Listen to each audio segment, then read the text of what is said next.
அண்ணாமலை அண்ணா தமிழ்நாட்டுல ஒரு ஐபிஎஸ் அரசியல் பண்ணா எப்படி இருக்கும் அப்படிங்கறத ரொம்ப போர்ஸா காட்டின ஒருத்தருங்க.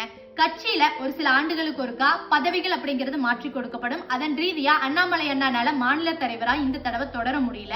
ஆனா தமிழ்நாட்டுல அண்ணாமலை அண்ணாவை தனிப்பட்ட முறையில பிடிச்சு கட்சி ரீதியா பிடிச்சுன்னு பலர் அவருக்கு ஒரு ஃபேன் பேஜே கிரியேட் பண்ணி வச்சிருக்காங்க. சோ அவங்களுக்கெல்லாம் இனி அண்ணாமலை அண்ணாவோட நடவடிக்கை தமிழ்நாட்டுல எப்படி இருக்கும் அப்படிங்கிறது ஒரு பெரிய கொஸ்டின் மார்க்கா இருந்தது நேத்துல இருந்து.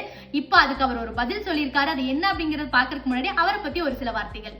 விவசாய குடும்பத்துல பிறந்து ஐபிஎஸ் ஆகி மக்களுக்கு நல்லது பண்ணணும் அப்படின்னு சொல்லி அந்த பதவியை விட்டு அரசியலுக்கு தன்னுடைய பேச்சாற்றலால 6 வயசு குழந்தையிலிருந்து 80 வயசு பாட்டி வரைக்கும் கவர்ந்தெழுத்து தனக்குன்னு ஒரு ஸ்டைல கிரியேட் பண்ணி தனக்குன்னு ஒரு கூட்டத்தை உருவாக்கி ஓட் பேங்கை டெவலப் பண்ணி பெரும் புள்ளிகள் ஆட்சியில் இருக்கிறவங்களுடைய ஊழல்களையே தைரியமா சுட்டிக்காட்டி பெண்களுக்காகவும் மக்களுக்காகவும் தைரியமாக குரல் கொடுத்து பல போராட்டங்களை பண்ணி இளைஞர்களுக்கும் மக்களுக்கும் ஒரு முன்னுதாரணமா இருந்த அரசியலை இனி இப்படியும் பண்ணலாம் அப்படின்னு சொல்லி எல்லாத்துக்கும் முன்னுதாரணமா இருந்த அண்ணாவுடைய நிலை இனி தமிழ்நாட்டுல எப்படி இருக்கும், அவருடைய வேலைகள் இனி தமிழ்நாட்டுல எப்படி இருக்கும் அப்படின்னு நமக்கெல்லாம் நேத்துல இருந்து ஒரு பெரிய கொஸ்டினா இருந்ததுங்க.